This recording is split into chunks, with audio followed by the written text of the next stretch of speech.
The Psychology of Money. Chapter 16. You and Me. Everyone has different goals, timelines, and risk tolerances. But we often forget this, especially when we look at other people's financial decisions and judge them through our own lens. Morgan Housel explains that what looks irrational to you might make perfect sense to someone else. For example, day traders might appear foolish to long-term investors. But they may not be trying to build wealth for retirement. They might be chasing adrenaline, quick wins, or even just entertainment. At the same time, a conservative saver might seem boring or overly cautious, but maybe they've experienced deep financial trauma in the past. Maybe their top priority is security, not growth. The takeaway is simple but powerful. We all play different games. The problem happens when we confuse our game with someone else's. When you build your financial strategy based on what you see others doing, especially in the news, on social media, or in a boom, you risk making decisions that are wrong for your goals. Chapter 17. The Seduction of Pessimism. Here's something strange. Bad news gets more attention than good news. Why? Because pessimism sounds smart. Optimism sounds naive. When someone warns about a crash, a crisis, or a bubble, we lean in. We think they must know something we don't. Meanwhile, optimistic views often feel soft, unrealistic, or blind to danger. But Morgan Housel argues that progress is more common than disaster. It's just quieter. Think about it. The world has grown wealthier, healthier, and more advanced over time. But those gains happen slowly, year after year, decade after decade. Disasters, on the other hand, strike fast. The media is wired to grab your attention. So it highlights what's scary, rare, or extreme. That feeds our bias toward pessimism. But reacting emotionally to pessimism can be expensive. It can lead to panic selling, fear-based decisions, or giving up on long-term strategies. The antidote.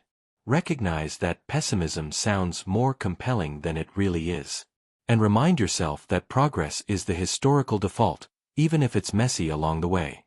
Chapter 18. When you'll believe anything.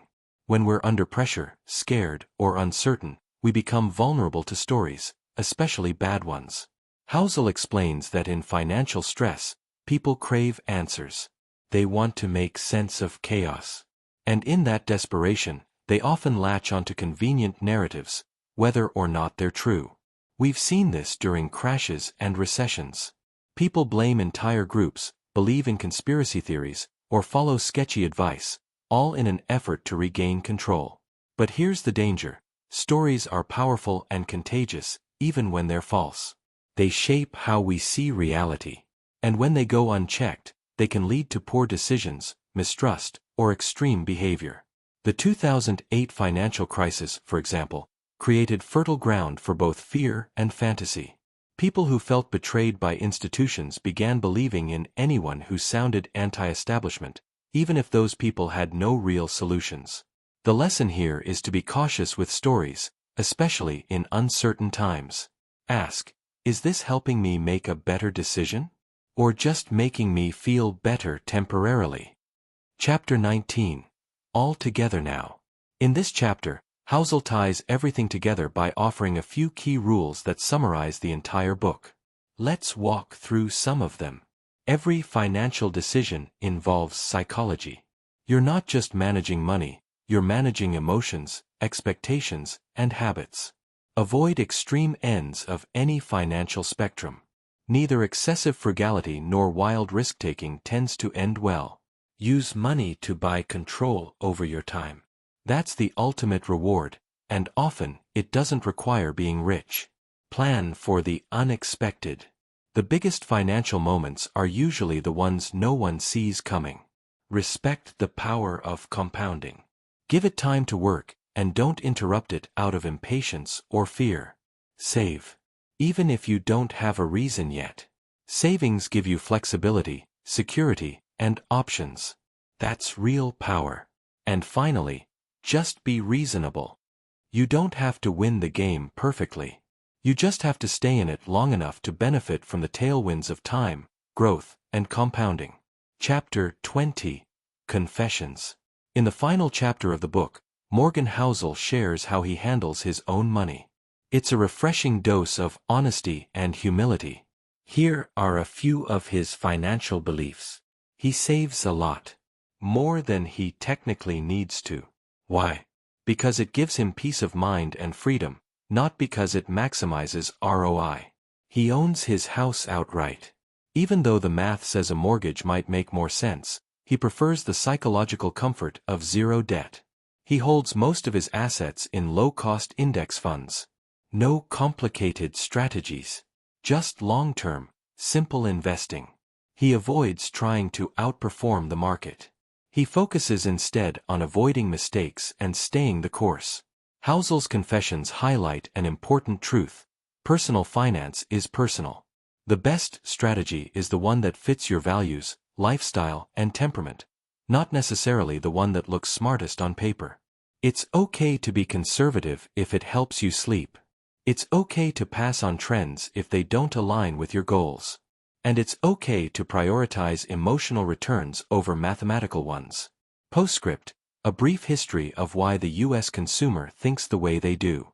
In the postscript, Housel zooms out to look at the generational psychology behind American consumer behavior.